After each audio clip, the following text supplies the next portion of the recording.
Keçək növbəti beytə.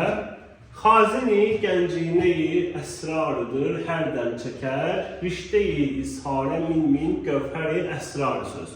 Nə deməkdir? Xazin, xəzinə dar deməkdir.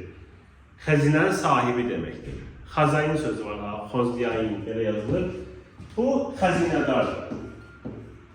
Xəzinə dar. Gənc farsça xəzinə deməkdir. Xəzinə. Əsrar da sirli, gizli deməkdir. Deməli, izafət tərkibidir, yenə tərkib oxuyuruq. Gizli xəzinənin xəzinədarıdır. Söz. Təşbih var burada. Söz, gizli xəzinənin xəzinədarına bənzədilir. Hər dəm çəkər, rişteyi izharə min gövhəri əsrar söz. İzhar, zıhırı, zahir sözünün samitləridir. Görünənin sapına min sirli gövhər çəkər. Yəni bir gözəl bəzək əşyası alınır, muncuq alınır, belə deyək.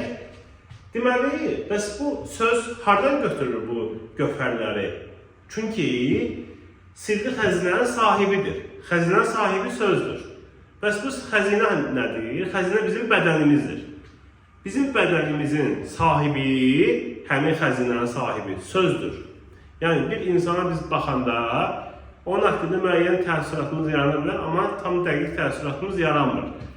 O ki ağzını açdı, başladı danışmağa, o insan bizim gözümüzdə ya çox ucalır, ya da ki başqa cür reaksiya veririk. Yəni ağzını açandan sonra, söz danışandan sonra biz bilirik ki o necə bir insan imiş, həmin insanın dəyəri nə qədər imiş.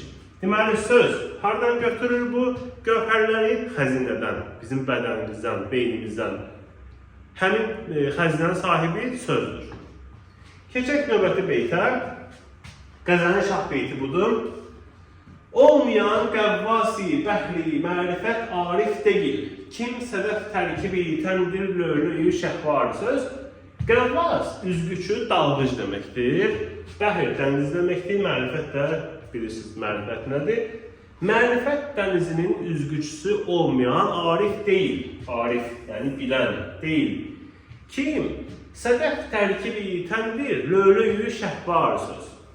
Sədəf, bəzən inci kimi izah edirlər bunu, bəzi məqamlarda elə inci mənasını verir. Amma əslində sədəf nədir? O incinin qabıdır, qabı. İncinin, mirvarinin yarandığı yer, məsələn, okeanın altında, suyun altında, dənizin altında, o tutaq ilbizin evi deyək də, qabığı. O sədəfdir, o boş bir şeydir, elə mənasız bir şeydir. Əsas içindəki mirvaridir. Hətta bəlkə də o görmüsünüz sənədli filmlərdə filan, bəlgesəllərdə ki,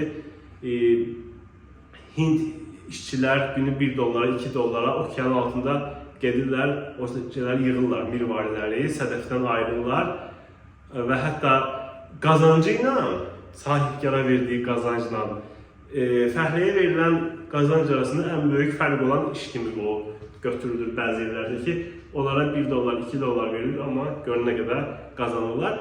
Yəni, kim ki, okeanın dibinə enir, o məsələləri görür, bilir sədəf nədir, mirvari nədir.